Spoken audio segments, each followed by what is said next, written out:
Lembrar do meu primeiro parto é uma experiência dolorosa.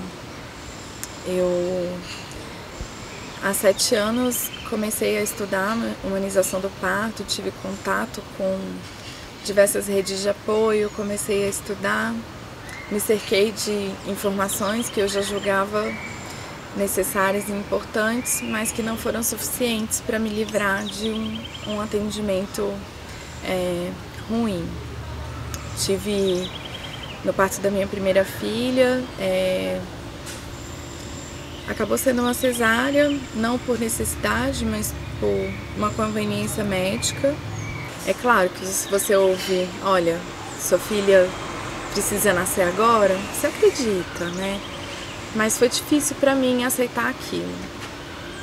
Mas o mais difícil não foi a cesárea, porque eu passei, a recuperação não foi legal e tudo, mas para mim o pior foi a forma como ela foi recebida. Minha filha hoje tem 6 anos, é uma criança extremamente amorosa, tem uma necessidade de afeto e toque muito grande. Mas ela foi recebida de uma forma muito fria, muito insensível. Assim que ela nasceu, chorou imediatamente. Ela teve a Apgar 9 e 10, né, que são aquelas notinhas que a criança recebe. Ela chorou de imediato e o médico trouxe ela, colocou ela assim em uma distância considerável, que não podia nem sentir o cheiro dela. Falou, olha mamãe, eu só pude dizer, bem-vinda minha filha, e ele levou ela embora. E aí então ela sofreu todo o pacote de intervenção possível. Ela foi aspirada pelo nariz, pela boca, ela recebeu uma sonda no ânus, ela recebeu um colírio, um ácido nos olhos, sem a menor necessidade. E ela foi esfregada com muita força, assim, para tirar aquela proteção que ela nasceu tão linda. E eu só pude tocar a minha filha, cheirar a minha filha já na sala de recuperação, sem muita mobilidade ainda pela anestesia, sem poder levantar a cabeça para olhar ela direito. Então esse momento de não vínculo fez muita diferença no meu pós-parto. Apesar de eu ter tido uma amamentação muito boa, não tive grandes problemas, eu não tinha vínculo com a minha filha. E esse vínculo só foi criado ao longo do tempo. E eu atribuo muito a esse primeiro contato que a gente não teve, que nos foi roubado, né? E então, com muita ajuda, muito apoio, isso tudo foi superado. E ao longo desses anos, para digerir esse parto, eu comecei a estudar muito mais do que eu tinha estudado na gestação. E aí foi quando eu tive acesso a informações que realmente me puderam dar um julgamento, me puderam fortalecer como mulher e saber que aquela médica que tinha uma plaquinha de parto humanizado na porta, na verdade já não estava mais nessa há muito tempo. Quando eu engravidei novamente, então, dela, foi que eu comecei a trilhar um caminho que eu realmente tentei que fosse o mais seguro possível. Então busquei uma equipe da qual eu tinha referências, da qual eu sabia de histórias de parto que tinham acontecido com aquela equipe. E pude realmente ter uma experiência maravilhosa. Minha segunda filha nasceu em casa e foi uma decisão que eu tomei assim, muito segura e muito fortalecida, no sentido de que eu sabia que se em casa ela estivesse, a assistência era só por pessoas que eu efetivamente conhecia e que estavam um pouco no meu controle. Claro, a gente tinha plano B, plano C, caso não desse, mas deu, graças a Deus. E ela nasceu em casa, nasceu super bem, pude pegá-la, tocá-la. Quem pegou ela na hora que nasceu foi o pai, então me entregou e eu pude cheirar ela. Ela nasceu ainda um pouco empelicada, a gente tirou a bolsa. Eu desfiz uma circular de cordão que ela ainda estava e eu pude colocá-la no meu peito, e aquele cheiro eu não vou esquecer nunca na minha vida. E a gente pôde ficar juntas o tempo inteiro, só tirar ela de mim pra vestir a roupinha e me devolver de novo. E o vínculo é completamente diferente. O pós-parto foi completamente diferente. Hoje em dia, claro, o vínculo que eu tenho com as minhas 2 filhas é maravilhoso. Mas o tempo que se levou para criar esse vínculo com a minha primeira filha, com certeza teria sido diferente se eu tivesse tido como recebê-la diferente.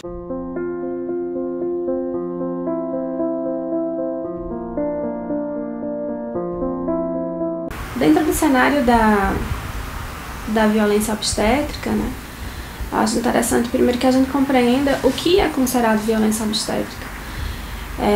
A violência obstétrica ela é tudo aquilo que acontece dentro do cenário do parto, que não foi pactuado com essa mulher anteriormente, ela não tem conhecimento daquilo que vai acontecer com o próprio corpo dela.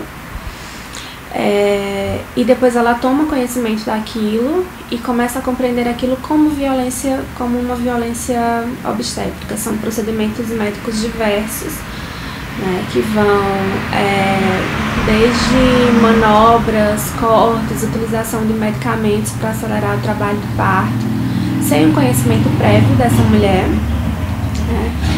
E também é considerado obstétrica práticas ginecológicas obsoletas, que a medicina baseada em evidências já comprovou que elas não necessitam mais serem utilizadas durante o trabalho do parto. Posso citar aqui algumas dessas práticas, como a manobra de Cristalet, que é uma força, né, um empurrão que um profissional dá em cima do útero, né, da parte posterior do útero dessa mulher, que pode trazer inúmeros riscos, tanto para a mulher quanto para o bebê. A manobra de Valsalva, que são puxos dirigidos, né, orientações que são dadas por enfermeiros e médicos para a hora exata que essa mulher respire, enfim, para que essa mulher faça força, e às vezes essa força ela é uma força em excesso.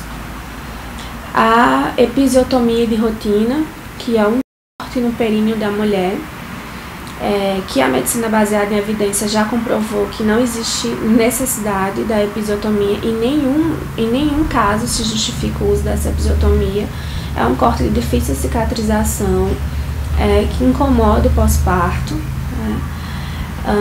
Enemas, que são lavagens intestinais, a litotomia, que é muito utilizada, que é a posição do parto sempre deitada em posição ginecológica, impedindo que essa mulher se movimente, tome banho ou se alimente, né?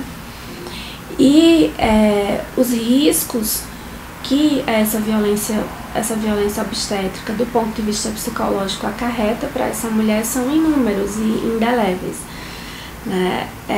O próprio trabalho de parto, né, o próprio nascimento de um bebê tem um impacto sobre as questões psicológicas, né, como a identidade dessa mulher, os novos papéis sociais que ela assume, algumas delas com propensão a desenvolver depressão pós-parto, e quando submetidas à violência psicológica, os riscos dessa depressão pós-parto ser desenvolvida são inúmeros, né?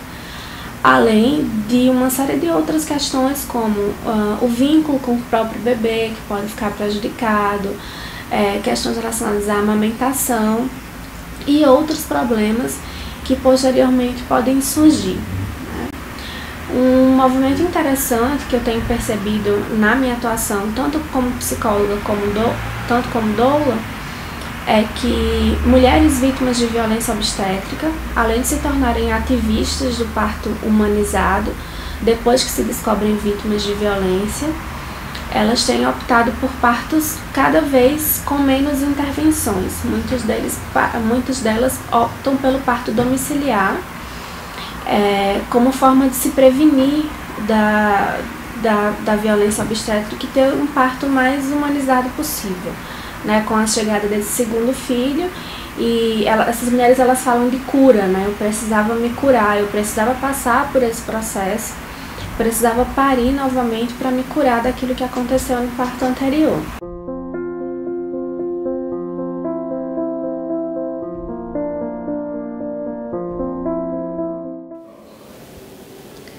Então, eu tive minha primeira filha em 2011, né? E apesar de eu desejar muito ter o parto normal, eu não me empoderei para tanto. Não era uma época que ainda se falava muito, né, sobre o parto normal, e eu tinha aquela ideia assim, tá, se não tiver nenhuma intercorrência, eu vou ter o parto normal, que é aquela ideia que se cria de que o parto normal é a exceção. Passados, foi numa quinta-feira, quando foi na madrugada de terça, que de fato, né, começou o processo do parto mesmo. Eu acordei com muita contração de madrugada, e essas contrações foram ficando ritmadas, entraram no tal do ritmo lá que o médico fala, que é para ir para o hospital. Deixei minha filha na escola, fui para o hospital. Chegando lá, tinham 2 médicos de plantão. Um médico já tinha me tratado super mal durante a gestação, né? Eu cheguei lá com alguns problemas de saúde, ele não me examinou, assim, me tratou como se eu estivesse lá querendo brincar de passar a tarde no hospital. E tinha uma outra médica, aí você imagina, médica mulher, fofinha, chegou super atenciosa e tal, né? Pô, que legal. Ela pediu licença para fazer o toque, falei, não, pode fazer. E aí ela começou a fazer o toque, eu quase morri, eu vi estrela de dor. E ela fez um toque absurdamente profundo e eu não conseguia entender o que estava acontecendo, porque eu nunca tinha passado por aquilo, e eu berrava e doendo, e ela fazendo aquele toque profundo. E assim, desesperador, né? E eu pedindo para ela parar, aí ela parou, olhou e falou assim, olha, eu não achei o seu colo do útero. Eu achei aquilo super estranho, e aí ela disse que esperaria nova contração, né? Que já que elas estavam ritmadas, para fazer um novo toque. E eu olhando para o meu marido em desespero, né, com uma cara de que eu não vou deixar. Que aí depois de um tempo eu fui descobrir que o que a obstetra estava tentando fazer comigo de manhã era estourar minha bolsa, né, uma intervenção totalmente absurda para o momento e totalmente desrespeitosa e assim, sem pedir minha autorização, né. Quando ele apareceu no box, eu estava no meio de uma contração, ele já apareceu assim, cheio, por que tá gritando desse jeito? Eu chego assustei, né? Aí o meu marido, mas doutora, ela está em trabalho de parto, as mulheres não gritam? Ele, não, desse jeito eu nunca vi ninguém gritar não, tá demais. Aí veio outra contração, ele, calma, respira. Né? Mas o tempo que ele ficou ali no box, todos ele me mandou calar a boca, parar de gritar, e me tratou como se eu fosse sei lá, uma doida, fresca, e ainda que fosse, eu estava no meu direito, porque eu estava em franco trabalho de parto. Bom, passaram-se 2 horas disso, eu sozinha no box, o médico voltou, o substituto do meu obstetra, também mandando eu calar a boca. Todas as vezes que ele entrou lá no box foi para mandar eu calar a boca, sacudindo o exame, olhou para mim e falou assim, você não está em trabalho de parto não, isso não é trabalho de parto. Na hora eu comecei a chorar, eu entrei em pânico e falei para ele, eu falei, olha, se isso não é trabalho de parto, então eu quero uma cesárea agora. Aí ele deu uma risadinha, falou que não era trabalho de parto, mas que eu não tinha nada que justificasse uma cesárea 1h30 da manhã. E aí eu insisti com ele, eu falei, olha, eu não tenho condição, eu estou com muita dor, eu não tenho condição mais. Assim, se isso não é trabalho de parto, então faça alguma coisa. E aí ele ainda falou para mim, realmente, a gente é muito a favor de parto normal, mas você gritando desse jeito, com essas contraçõezinhas de nada, você não tem menor condição de ter um parto normal. Ele falou que não ia fazer nada, que não ia chamar ninguém e que ele ia embora, porque não tinha nada que justificasse, né? Uma mulher gritando a cada 1 minuto, num box, não justifica ele fazer nada. E virou as costas para sair. Meu marido, ele ia embora. Né? E provavelmente se ele desse alta pra gente ia sair, eu ia parir no estacionamento. Meu marido pediu para ele voltar porque eu tinha perdido líquido. E aí quando ele voltou, de novo, mandando calar a boca, ele levantou a toalha e aí ele olhou e ficou sem graça e falou assim, realmente sua bolsa estourou e a neném desceu. Deixa eu fazer o exame. E aí quando ele fez o toque, eu já estava com 8 centímetros de dilatação. Então, para quem não estava em trabalho de parto, eu estava com a bolsa estourada e 8 centímetros de dilatação. Né? Ele ficou com vergonha, mas assim, naquele momento, eu não queria que nada estragasse aquele momento, né? Então, eu estava muito certa, porque eu tinha um preparo emocional muito grande que eu tinha feito ao longo da gestação para viver aquele momento. E que não é o caso. Então, geralmente, assim, muitas mulheres passam por várias intervenções e isso vai minando o trabalho de parto. porque cada intervenção, cada coisa ruim gera outras intervenções, gera o medo, gera assim, infinitas coisas, né? Então, é o emocional, o físico, tudo paralisa.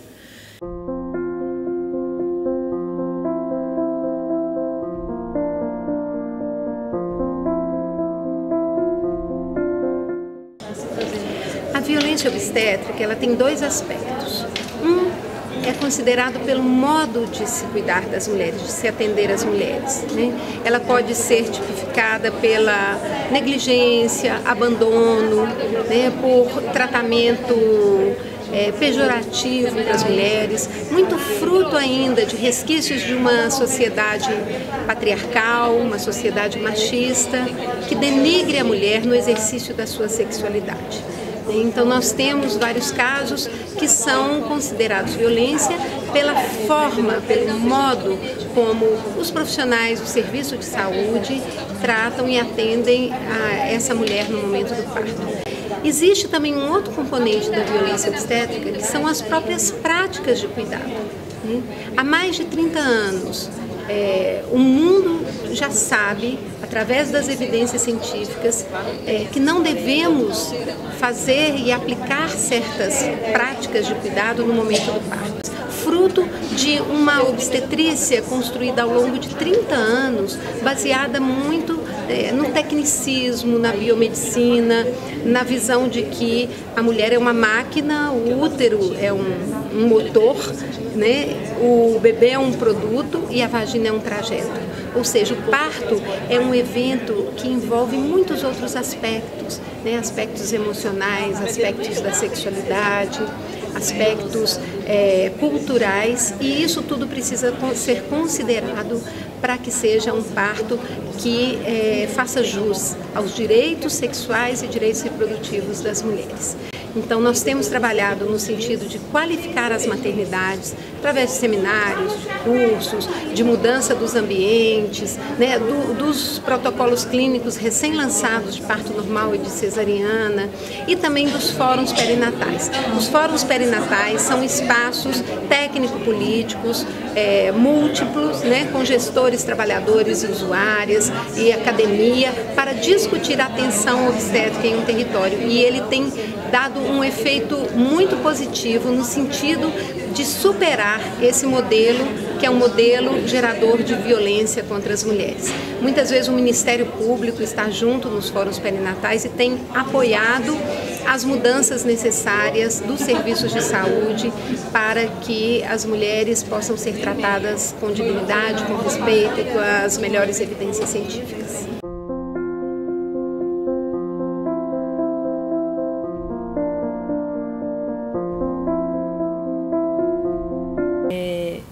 A gente sempre foi mais assim, naturalista, a gente não queria fazer um parto, digamos, passivo, mecânico, então optamos por escolher um parto mais humanizado.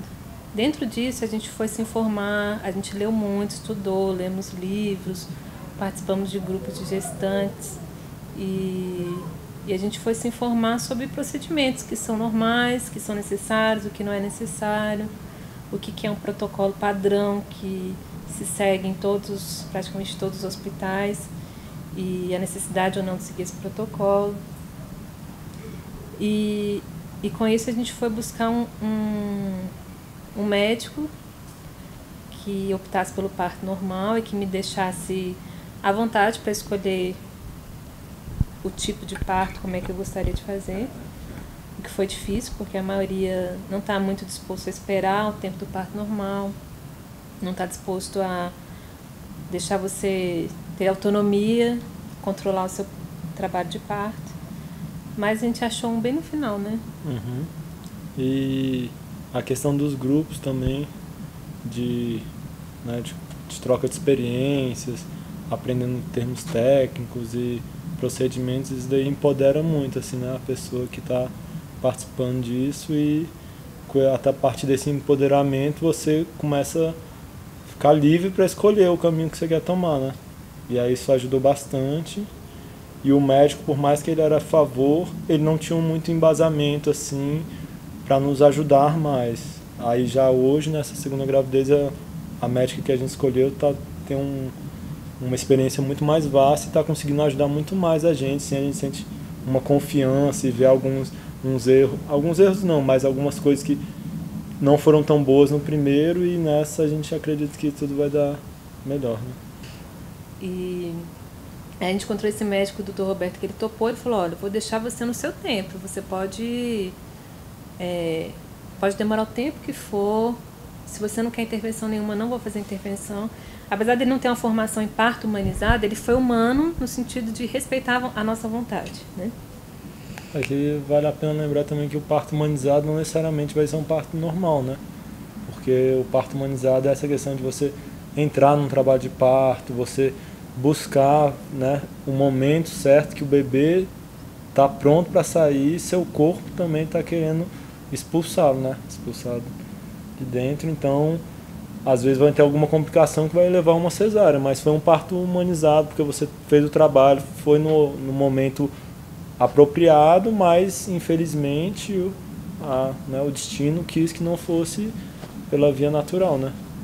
E a gente queria também, eu li muito sobre parto na água, então eu quis fazer o parto na banheira. Aí, como não achamos uma banheira de parto, a gente tentou fazer um improviso com uma banheira de essas piscinas de criança. Aí no dia a gente fez um teste, trocou alguns canos, achou que estava bem, mas no dia, como o plástico não estava adequado para aquele jeito, a gente foi fazer o parto no quarto da maternidade e aí a banheira estourou.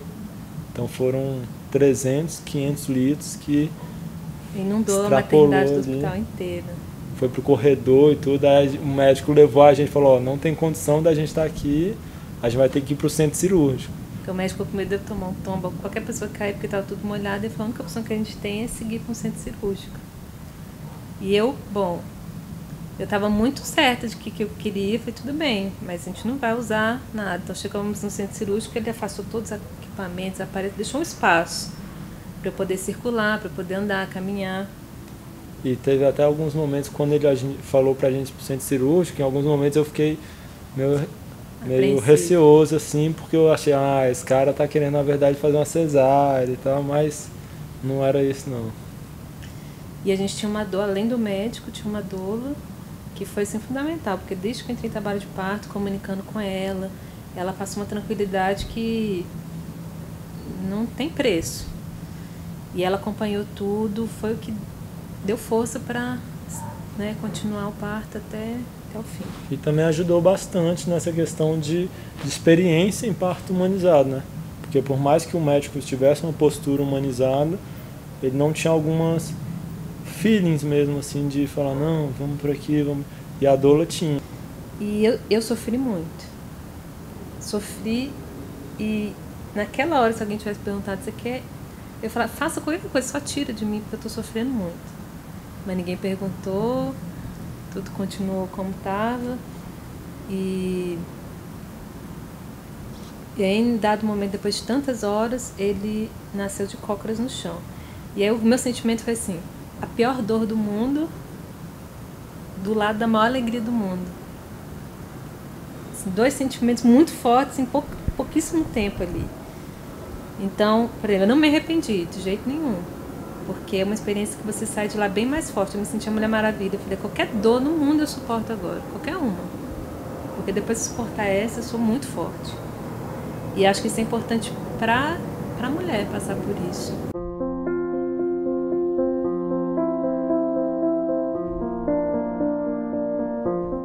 O Brasil é signatário da Convenção CIDOW, a Convenção da Mulher.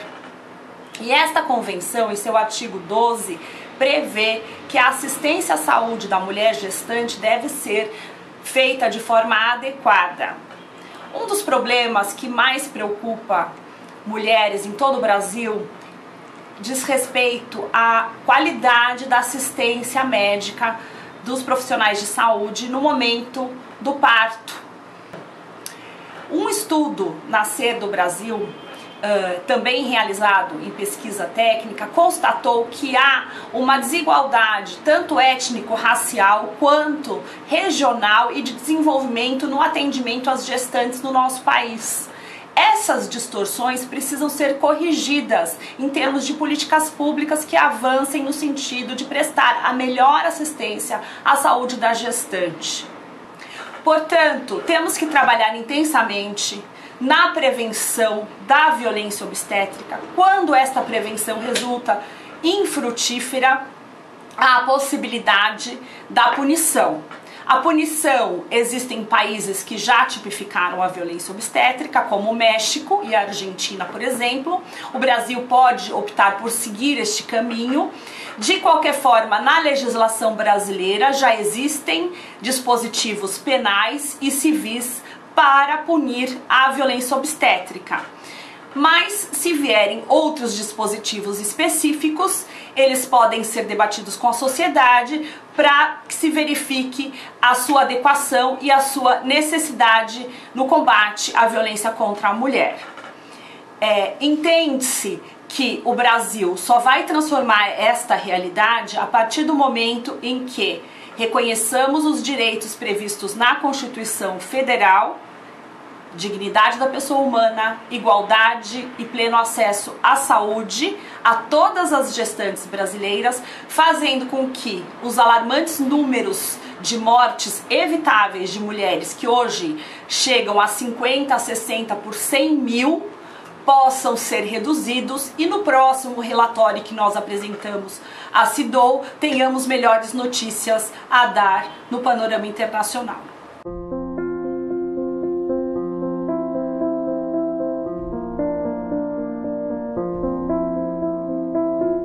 O parto atendido pelas parteiras tradicionais é o parto natural, é o parto na tradição das ancestrais parteiras. Existe no Brasil 3 caminhos do parto, do atendimento ao parto e ao nascimento. Esses 3 caminhos são o parto hospitalar, que é o parto convencional dentro do hospital. A mulher faz um pré-natal convencional em um posto de saúde ou com um médico obstetra conveniado particular. E quando ela entra em trabalho de parto, ela vai para o hospital e lá ela tem o seu parto. O outro caminho é o parto humanizado.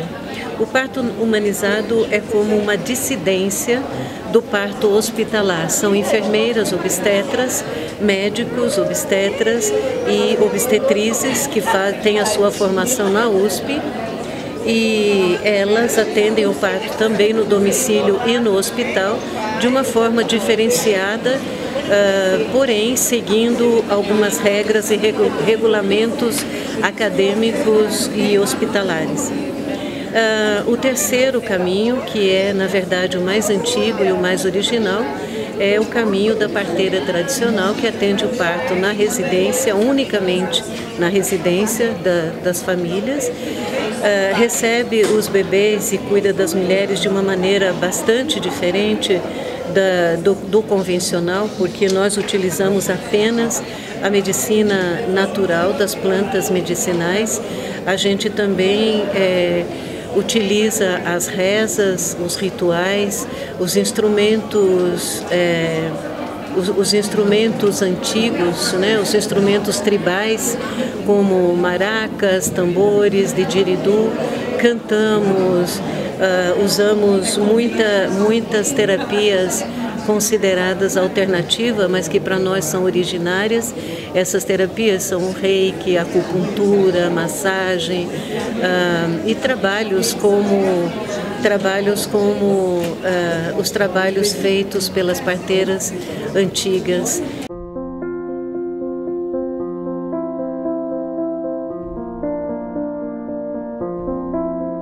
O nascimento da Giovana foi num domingo de Páscoa, foi quando eu comecei a sentir as contrações, estava na chácara do meu pai.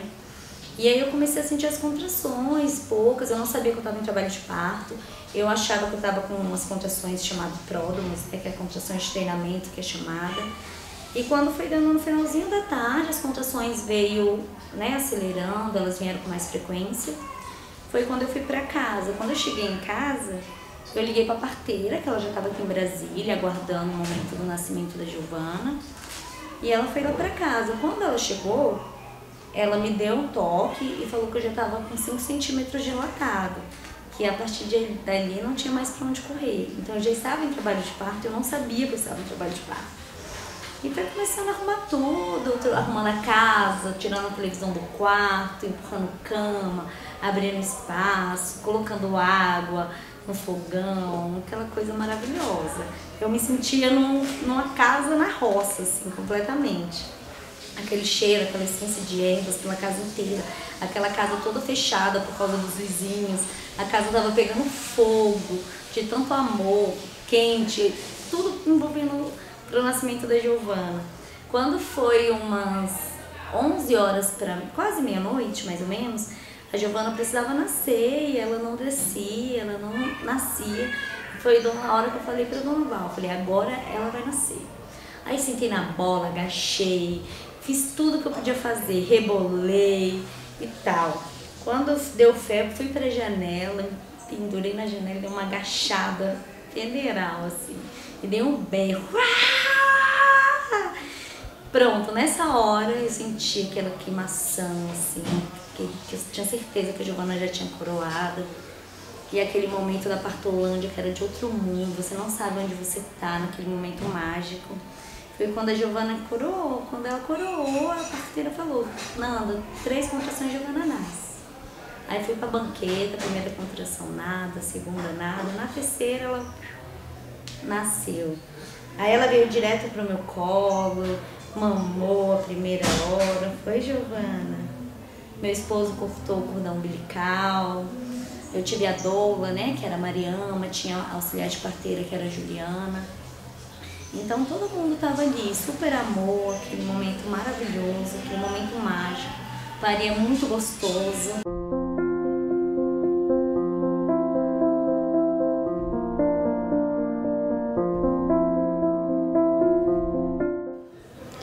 O empoderamento feminino é um conceito que é muito utilizado, abordado dentro do meio da humanização do parto e nascimento. Se fala muito sobre a importância da mulher se empoderar para o seu parto, tomar para si as rédeas do seu parto. Isso é uma afirmação que pode ser muito interessante, porém ela tem também uma carga de responsabilização da mulher pelos desfechos relativos ao acompanhamento obstétrico. E a realidade é que o empoderamento ele é muito importante. Dentro de uma sociedade como a brasileira, que é muito machista ainda, o empoderamento ele é importante em todas as esferas da vida. Mas o empoderamento apenas não vai garantir, não vai impedir que a pessoa seja vítima de violência, porque a violência ela é estrutural e ela é cultural. Então uma pessoa ela não consegue se empoderar sozinha. Ela está inserida dentro de uma cultura. Para que ela possa se empoderar, ela precisa ter essa possibilidade dentro do local, do contexto em que ela está inserida. Então, pessoas que estão à sua volta podem ajudar ou atrapalhar esse processo de empoderamento. Certas situações de violência podem impedir um processo de empoderamento, porque é um processo mesmo, é como um processo terapêutico, é uma coisa que vem de dentro e depende de uma autonomia, depende de uma vontade, depende de um desejo da pessoa de seguir por esse caminho. É impossível empoderar alguém, né? Ninguém falam, as doulas ajudam a empoderar as mulheres. As doulas não empoderam ninguém, a gente auxilia as mulheres nos seus processos pessoais. E o processo de empoderamento, apesar dele ser importantíssimo, ele não é suficiente para erradicar uma violência que é estrutural. Depende de uma mudança da atitude dos profissionais, depende de uma mudança da visão da sociedade a respeito do fenômeno que está ali acontecendo. Parto é uma experiência muito incrível, ela é difícil de explicar, de tanto que ela mexe com a gente, é difícil colocar em palavras, tanto que os relatos de parto das mulheres tendem a ser enormes, né? E é uma experiência que deixa uma sensação tão boa quando o parto é respeitado, quando possibilitam que a mulher tenha seus desejos respeitados e ela fica satisfeita com a experiência, é uma experiência que dá vontade de repetir milhares de vezes. Assim também como as mulheres que têm experiências em que elas não são respeitadas, a gente sofre muito junto, dá vontade de desistir da vida. Mas os partos bons, eles devolvem toda a nossa fé no mundo. A gente, quando vê um parto respeitado, a gente vê que a humanidade tem potencial para mudar. Já dizia Michel Audin, que é uma das grandes referências da humanização do parto, para mudar o mundo, primeiro preciso mudar a forma de nascer. Porque a forma de nascer é a primeira impressão que você tem do mundo. E vai moldar você para a vida. Então, se você é recebido com amor, com afeto, isso te prepara para ser um tipo de ser humano que vai viver no amor e no afeto. Se você é recebido na violência, você se prepara para um mundo de violência. Então, é isso que você vai reproduzir.